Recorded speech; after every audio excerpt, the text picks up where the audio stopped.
Assalamualaikum warahmatullahi wabarakatuh. Perkenalkan, saya Rendi Antika, jurusan Psikologi Pendidikan dan Bimbingan kelas A. Saya akan membawakan materi mata kuliah BK Anak Berkebutuhan Khusus. Materi 1, hakikat dan konsep bimbingan dan konseling anak berkebutuhan khusus. A. Pengertian. Bimbingan dan konseling anak berkebutuhan khusus.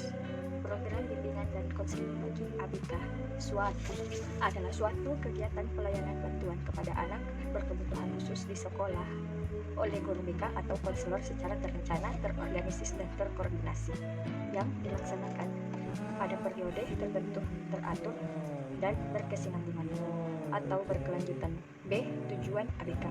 ABK menurut Dr. Andes Dewa Ketut Soekardi MPA MM, bimbingan dan konseling memiliki tujuan umum dan khusus. Adapun tujuan umum bimbingan dan konseling adalah sebagai berikut. 1. Tujuan umum. Secara umum, tujuan bimbingan dan konseling bagi anak berkebutuhan khusus adalah untuk membantu anak berkebutuhan khusus dalam mengembangkan diri dan menyesuaikan dirinya secara optimal sesuai dengan hambatan, gangguan, atau kelainannya. Kedua, tujuan khusus bertujuan untuk membantu siswa agar dapat mencapai tujuan-tujuan perkembangan yang meliputi aspek pribadi, sosial, belajar, dan karir. C. Fungsi ABK. ABK secara umum berfungsi dibedakan menjadi 5. Yang pertama yaitu fungsi pencegahan atau preventif.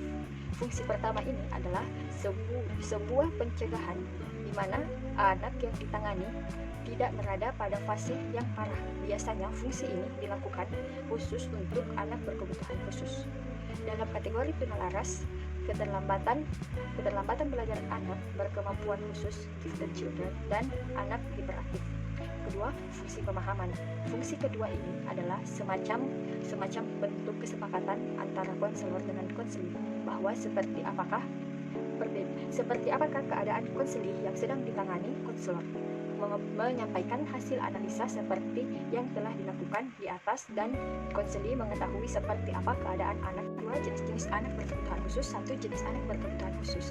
Anak berkebutuhan khusus adalah anak yang secara signifikan mengalami kelainan atau penyimpanan fisik, mental, intelektual, sosial, dan emosional dalam proses pertumbuhan atau perkembangannya dibandingkan anak-anak lain seusianya, sehingga mereka memerlukan pelayanan pendidikan khusus. Yang kedua, adapun jenis-jenis anak berkebutuhan khusus. A. Tunanetra, anak yang mengalami gangguan penglihatan berupa kebutaan.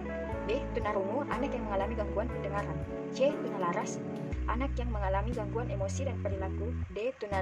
Tunagarahi, anak yang secara nyata mengalami hambatan dan keterbelakangan mental jauh di bawah rata-rata. Tunadaksa, anak yang mengalami kelainan anggota tubuh atau gerakan. F. Cerebral, gangguan atau hambatan karena kerusakan otak sehingga mempengaruhi pengendalian fungsi motorik. Ketiga, klarifikasi jenis-jenis anak berkebutuhan khusus. A. Berdasarkan gangguan sosial dan emosional, mengongsong menyatakan salah satu jenis anak berkebutuhan khusus berdasarkan gangguan sosial dan emosional ini disebut tunalaras, yaitu anak yang mengalami gangguan sosial dalam memberikan respon kronis yang jelas tidak dapat diterima secara sosial oleh lingkungan, atau cara-cara personal yang kurang memuaskan tetapi masih dapat didik agar tingkah laku diterima oleh kelompok sosial. B. Berdasarkan gangguan perilaku. Kuai dan Peterson menyatakan ada 6 jenis gangguan perilaku, yaitu 1. Perilaku agresif. 2.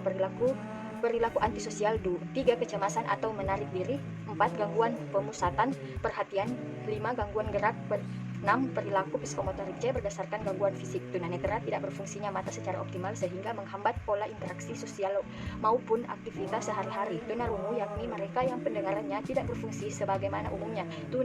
Tunadaksa, seseorang yang menderita cacat akibat poliomielitis akibat kecelakaan keturunan, cacat sejak lahir. 4. Berdasarkan gangguan komunikasi. A. Autis adalah gangguan perkembangan yang terjadi pada anak yang mengalami kondisi menutup diri.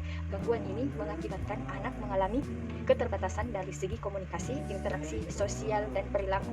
B. Tunawicara adalah hambatan dalam berkomunikasi verbal yang efektif sedemikian rupa sehingga pemahaman akan bahasa yang diungkapkan yang berkurang. 5. Berdasarkan gangguan intelektual adalah anak yang mengalami hambatan pada satu atau lebih proses-proses psikologi dasar yang mencakup pengertian atau penggunaan bahasa baik lisan maupun tulisan, di mana hambatannya dapat berupa ketidakmampuan mendengar, berpikir, berbicara, membaca, menulis, mengeja, berhitung, termasuk kondisi seperti gangguan persepsi dan kerusakan otak. 6. Penyebab anak berkebutuhan khusus. 1. Prenatal, terjadinya kelainan anak semasa dalam kandungan atau sebelum kelahiran. Kejadian tersebut disebabkan oleh faktor internal, yaitu faktor genetik atau keturunan, dan faktor eksternal yang berupa ibu yang mengalami pendarahan waktu hamil. Materi 3. Permasalahan yang dialami anak berkebutuhan khusus. A. Permasalahan yang dialami anak berkebutuhan khusus. Anak berkebutuhan khusus seringkali mendapatkan masalah sebagai akibat langsung kecacatan, tetapi di samping itu juga mereka mendapat pula akibat tidak langsung dari kecacatannya. Mereka mendapat akibat langsung berupa hambatan aktivitas perkembangannya. Berikut ini beberapa permasalahan anak berkebutuhan khusus secara umum, yaitu 1. Pendidikan atau akademik. Dalam mengikuti pendidikan, anak berkebutuhan khusus banyak yang mengalami kesulitan dalam menggunakan waktu, memahami kemampuan akademik dasar, misalnya membaca, menulis, dan berhitung. Perencanaan pendidikan lanjutan, cara belajar, penyelesaian tugas-tugas, penggunaan sumber belajar, dan pengembangan kreativitas. 2. Sosial pribadi. Masalah yang sering muncul dalam diri ABK adalah hubungan dengan sesama teman, penyesuaian diri dengan lingkungan, pendidikan, dan masyarakat, penyelesaian konflik, pemahaman, sikap dan penerimaan diri, memahami kelebihan dan kekurangan, penetapan pilihan dan pengambilan keputusan. 3. Karir. Masalah yang berkaitan dengan pengembangan karir adalah pemilihan jurusan, pemilihan pekerjaan yang sesuai dengan minat dan kemampuannya, motivasi yang rendah, pemahaman kondisi lingkungan kerja, perencanaan dan pengembangan karir. Permasalahan-permasalahan tersebut di atas membentuk dan mengkondisikan anak berkebutuhan khusus memanifestikannya melalui perilaku-perilaku yang tidak sesuai, maladaptif dengan tuntutan situasi yang ada masyarakat normal. Perilaku yang nampak pada ABK diakibatkan sebagai hasil belajar yang keliru serta pengkondisian lingkungan belajar yang tidak mendukung. B. Kebutuhan anak berkebutuhan khusus mengacu kepada pendapat Maslow. Setiap anak, termasuk anak berkebutuhan khusus, memiliki kebutuhan tertentu yang harus dipenuhi agar dapat mengaktualisasikan diri dan mengembangkan seluruh potensi yang dimiliki. Adapun kebutuhan yang harus terpenuhi adalah 1. Kebutuhan psikologis, lapar, haus, dan lain sebagainya. 2. Kebutuhan keamanan, merasa aman dan jauh dari bahaya. 3. Rasa memiliki dan cinta, berafiliasi dengan orang lain, diterima dan dimiliki. 4. Kebutuhan dihargai untuk kompeten mendapatkan persetujuan dan pengakuan. 5. Kebutuhan estetika, simetri, keteraturan dan keindahan. 6. Kebutuhan aktualisasi diri, menemukan pemenuhan diri dan menyenangi potensi diri. 4. BK untuk anak berkebutuhan khusus, ADHD, autis, retardasi mental, talented, dan gifted. A. ADHD, autis, retardasi mental, talented, dan gifted. 1. Attention deficit hyperactive disorders, ADHD. Ditinjau secara psikologis, hiperaktif adalah gangguan tingkah laku yang tidak normal yang disebabkan disfungsi neurologia dengan gejala utama tidak mampu memusatkan perhatian. Begitu pula anak hiperaktif adalah anak yang mengalami gangguan pemusatan perhatian. Gangguan pemusatan perhatian sering disebut ADHD, Attention Deficit Hyperactive Disorder. Gangguan ini ditandai dengan ketidakmampuan anak untuk memusatkan perhatiannya pada sesuatu yang dihadapi sehingga rentan perhatiannya sangat singkat waktunya dibandingkan dengan anak lain yang seusianya. 2. Autisme adalah gangguan perkembangan kompleks yang gejala-gejalanya meliputi perbedaan dan ketidakmampuan komunikasi sosial, kemampuan motorik kasar dan motorik halus, dan kadang-kadang kemampuan intelektual. Autisme mempengaruhi pengolahan informasi di otak anak, mengubah cara sel saraf dan sinapsis mereka, menghubungkan dan mengatur bagaimana hal ini terjadi dan tidak dipahami dengan baik. Gejala autisme dapat bervariasi. Gejala umum berupa sulit berkomunikasi, sulit berinteraksi, minat yang obsesif, dan perilaku rekreatif. 3. Retardasi mental, tunagrahita. Retardasi mental adalah tingkat fungsi intelektual yang secara signifikan berada di bawah rata-rata sebagaimana diukur oleh tes intelijensi yang dilaksanakan secara individual. Kriteria anak retardasi mental ditandai dengan fungsi intelektual di bawah rata-rata dan rendahnya kemampuan penyesuaian diri. Anak tersebut mengalami kesulitan untuk memahami pelajaran di sekolah. Kemampuan menulis dan membacanya tidak seperti anak normal, membutuhkan waktu yang lebih lama dalam dalam membaca maupun menulis. Kemampuannya berada di bawah rata-rata anak seusia dengannya. 4. Talented and gifted. Talented atau berbakat istimewa adalah kemampuan yang tidak mengacu pada batasan intelijensi di atas 130, akan tetapi talented mempunyai salah satu atau beberapa bidang prestasi yang menonjol yang melebihi rata-rata, dan prestasi tersebut tidak selalu dalam bidang akademis. Sedangkan gifted atau cerdas istimewa merupakan istilah yang diberikan untuk menjelaskan kondisi seseorang yang memiliki kemampuan atau potensi melakukan sesuatu jauh di atas rata-rata dengan orang seusianya. Batasan IQ, Intelligence Quotient, mereka di atas 130 dengan kreativitas, motivasi, dan ketahanan kerja tinggi. BK untuk ADHD, autis, retardasi, mental, talented, and gifted. 1. ADHD. Siswa ADHD secara umum memiliki hambatan yang sama. Mereka sulit untuk berkonsentrasi terhadap suatu pekerjaan, juga memiliki motivasi yang tidak stabil untuk belajar. Keadaan tersebut mengakibatkan munculnya gangguan tingkah laku belajar. Teknik atau cara yang bisa dilakukan untuk menanganinya adalah dengan membantu mengurangi atau menghilangkan tingkah laku yang tidak dikehendaki dan mengembangkan tingkah laku yang diharapkannya. Salah satu layanan bimbingan dan konseling yang cocok untuk ADHD adalah layanan konsultasi.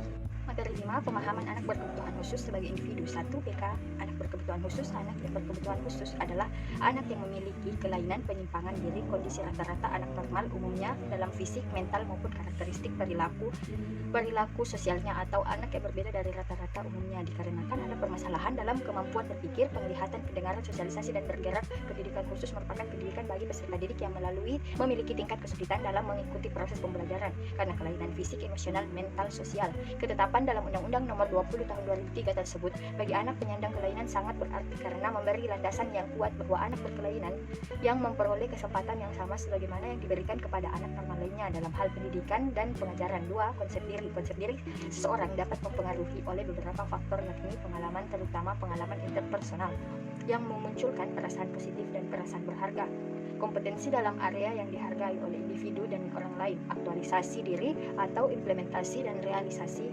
dari potensi pribadi yang sebenarnya, atau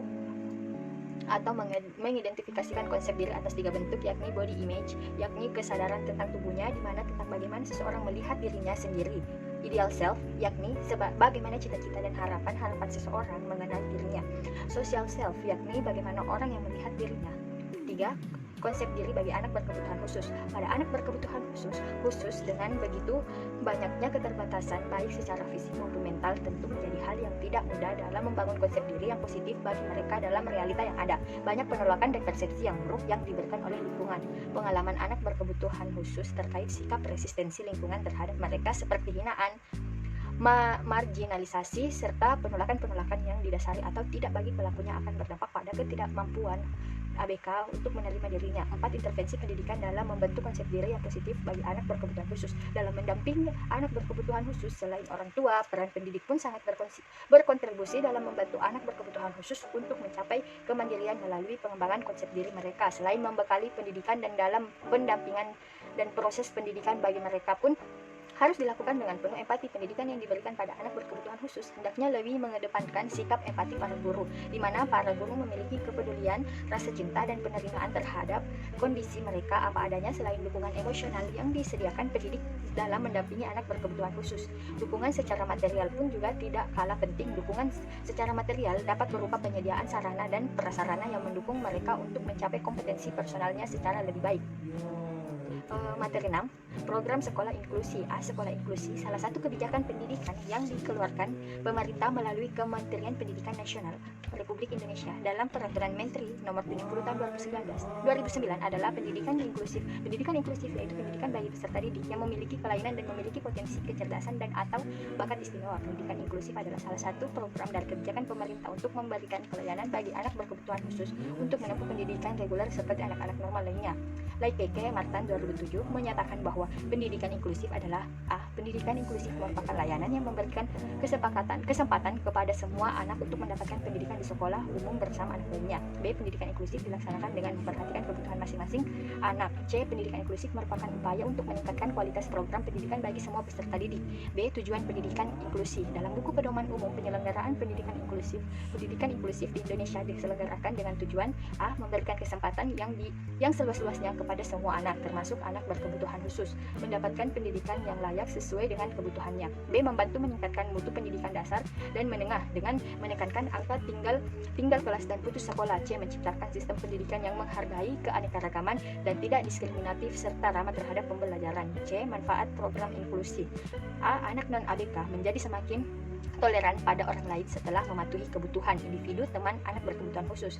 B. Anak non-ABK mengalami perkembangan dan komitmen pada moral pribadi dan prinsip-prinsip etika. C. Berdasarkan materi 7 teknik asesmen ABK. A. Konsep dasar asesmen ABK. Asesmen merupakan suatu kegiatan awal dari seluruh proses pembelajaran. Asesmen adalah suatu proses pengumpulan informasi tentang seseorang anak yang akan digunakan untuk membuat pertimbangan dan keputusan yang berhubungan dengan anak tersebut.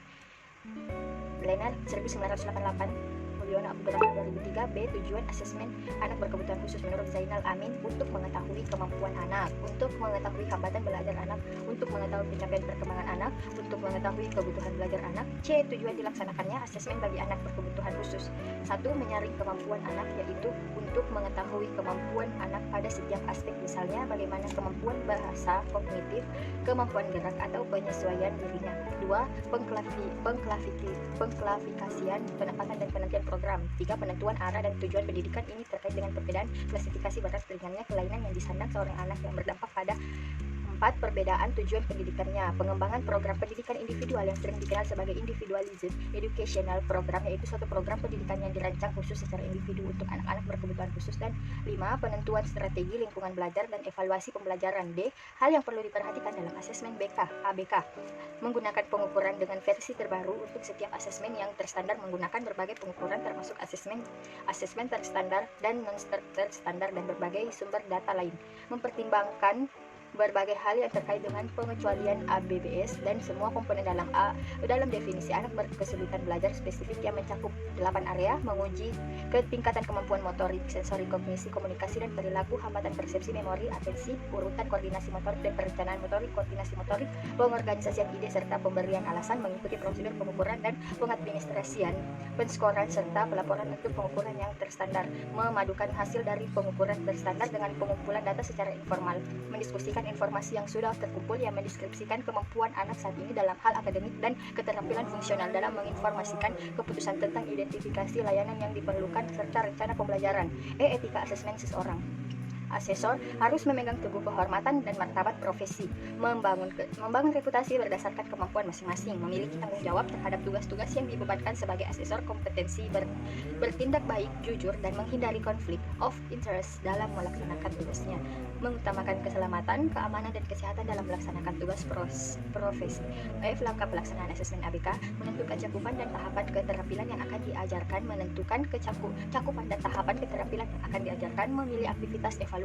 Guru harus mempertimbangkan aktivitas yang akan dilakukan itu untuk evaluasi dalam rentang kompetensi umum atau kompetensi khusus. Pengorganisasian alat evaluasi, pencatatan kinerja siswa, penentuan tujuan pembelajaran khusus untuk jangka pendek dan jangka panjang. Materi 8, model dan teknik ABK. A. Pengertian anak berkebutuhan khusus. Anak dengan berkebutuhan khusus adalah anak yang secara signifikan bermakna mengalami kelainan atau penyimpangan fisik, mental, intelektual, sosial, emosional dalam proses pertumbuhan atau perkembangannya dibandingkan dengan anak-anak lainnya seusianya, sehingga mereka memerlukan pelayanan pendidikan khusus. B. Model layanan anak berkebutuhan khusus. 1. Model segregasi. Model ini adalah model pendidikan yang dapat dikategorikan sudah klasik. Model ini mencoba memberikan layanan pendidikan secara khusus dan terpisah dari jenis anak normal maupun anak berkebutuhan khusus lainnya. 2. Model kelas khusus. Model ini adalah model yang tidak berdiri sendiri, layaknya SLB, melainkan keberadaannya ada di sekolah umum atau regular, dan keberadaan kelas khusus ini sifatnya tidak permanen, melainkan didasarkan ada atau tidak adanya anak yang memerlukan pendidikan khusus ini. Dan kelas khusus ini, anak akan dibimbing secara personal oleh guru yang memang khusus untuk mengajarinya. 3. Model sekolah dasar luar biasa atau SDLB. Model ini adalah model yang diperuntukkan untuk menampung peserta didik berkebutuhan khusus usia sekolah dasar dari berbagai jenis dan tingkat kekhususan yang dialaminya. Mereka belajar di kelas masing-masing sesuai kebutuhan khusus yang dialami, tetapi mereka dapat bersosialisasi dengan ABK yang tidak sejenis dengannya di luar ruangan. 4. Model guru kunjung. Model ini difungsikan untuk mereka yang membutuhkan pendidikan di daerah terpencil, daerah perairan, daerah kepulauan, atau tempat-tempat yang sulit dijangkau oleh layanan khusus yang telah ada. Di tempat tersebut dibentuk sanggar atau kelompok belajar tempat anak-anak memperoleh layanan pendidikan. 5. Sekolah terpadu. Sekolah terpadu pada hakikatnya seperti sekolah normal pada umumnya, tetapi menerima anak berkebutuhan khusus untuk bisa belajar bersama. Di dalamnya mereka belajar bersama-sama tanpa dipisah oleh dinding-dinding dalam kelas. Dalam belajar, mereka diajar guru umum, sedangkan materi yang memiliki sifat berkekhususan diberikan guru pendamping yang telah ditunjuk. 6. Pendidikan inklusif.